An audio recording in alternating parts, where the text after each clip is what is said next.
নমস্কার বন্ধুরা, ঝর্ণা cooking with village ফুডে সকলকে স্বাগত জানাই। আশা করি সকলেই খুব ভালো আছেন। আমি নতুন একটি রেসিপি নিয়ে আসছি, কুমড়ো শাক দিয়ে থোড় ঘন্ট। এই রেসিপিটি খুবই সোজা আর অল্প উপকরণ দিয়েই এই রেসিপিটি আপনাদের সঙ্গে শেয়ার করব। প্রথম থেকে শেষ পর্যন্ত ভিডিওটা দেখবেন, আশা করি আপনাদের ভালো লাগবে। এই রেসিপির জন্য কী নিয়েছি বলে দেব। এই রেসিপির জন্য নিয়েছি কুমড়ো শাক।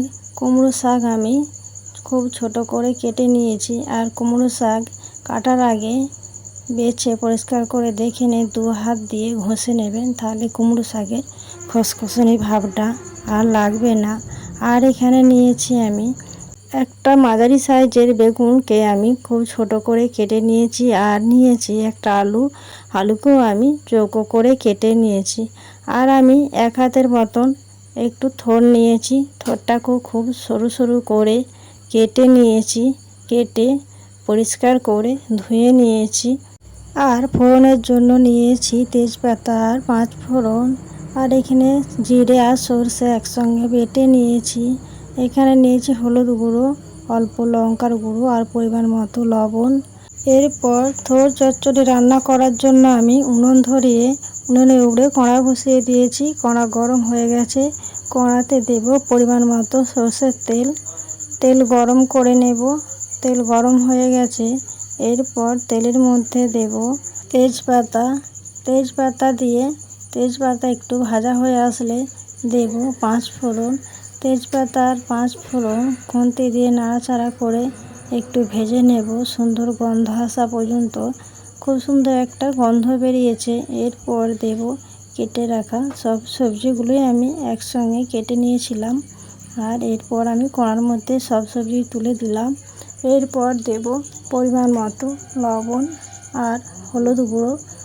লবণ আর হলুদ দিয়ে খুন্তি নিয়ে নাড়াচাড়া করে আমি সব কিছুর সাথে ভালোভাবে মিশিয়ে নেব। লবণ আর হলুদ গুঁড়ো দিয়ে সব কিছুর সাথে খুব ভালোভাবে মিশিয়ে নিয়েছি।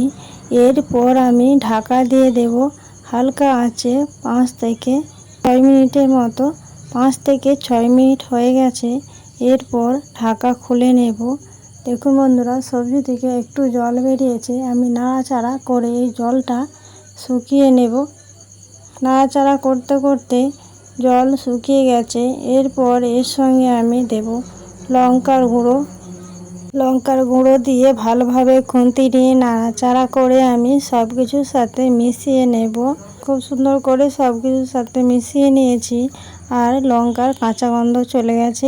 এরপর দেব জিরে আর সরষে বাটা। আমি জিরে আর সরষে একসঙ্গে বেটে নিয়েছিলাম। দিয়ে সব কিছুর সাথে খুব ভালোভাবে মিশিয়ে নেব। একটু সময় নিয়ে আমি সব কিছুর সাথে একটু নাড়াচাড়া করে মিশিয়ে নিয়েছি। এরপর দেব পরিমাণ মতো জল। খুব বেশি এতে জল দেব না, অল্প জল দেব। জল দিয়ে আমি সব কিছুকেই ভালোভাবে খুন্তি নিয়ে নাড়াচাড়া করে মিশিয়ে নিয়েছি। এরপর আমি আবারও 4 থেকে 5 মিনিটের মতো ঢাকা দিয়ে দেবো, যাতে সব সবজিগুলোই ভালোভাবে সেদ্ধ হয়ে যায়। 4 থেকে 5 মিনিট হয়ে গেছে। আমি ঢাকা খুলে নিয়েছি। দেখুন বন্ধুরা, আলু খুব সুন্দর সেদ্ধ হয়ে গেছে আর সব কিছুই খুব ভালোভাবে সেদ্ধ হয়ে গেছে। এরপর আমি একটু নাড়াচাড়া করে আমি খুন্তি করেই ভেঙে নেব। খুন্তি নিয়ে নাড়াচাড়া করে খুব সুন্দর করে ভেঙে নিয়েছি। দেখুন বন্ধুরা, কত সুন্দর লাগছে আমার এই রেসিপিটা। থোড় ঘন্ট রেসিপি আমার হয়ে গেছে। এরপর আমি নামিয়ে নিয়েছি। আশা করি ভিডিওটি আপনাদের ভালো লেগেছে। ভিডিওটি ভালো লাগলে লাইক করবেন, বন্ধুদের সঙ্গে শেয়ার করবেন। রেসিপিটি কেমন লাগলো কমেন্ট করে জানাবেন।